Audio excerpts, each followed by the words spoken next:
Good morning welcome back to my mini blog. आज थिला रविवार संग माने इच्छा भी नथिला उठिबा को हेले कोन करिवे बहुत काम थिला त बाध्य रे उठी गली।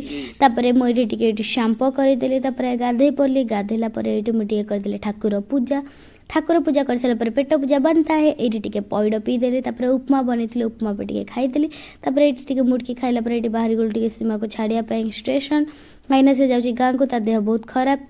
तापरे सेठू आसला पर एटी टिके मु परिबा काटी देली काकिना भजा भाजी बार थिला तापरे एटी मु हली हली जाउची भृसंग पत्र आनबी काकिना आज खायार थिला दही पकाल तो छुंक करिया पय आंटी घर एते सुंदर चिता देखि मन लाखि जाउथाय। तापरे एते कुन्नी गछटा को देखि इच्छा होनथला गोटे पत्र छिंडिया पय हेले जेहेतु मोर दरकार तो अल्प किसी छिंडे कि नहीं पळा आसले तापर ताको आनी के टिके कर देले छुंक।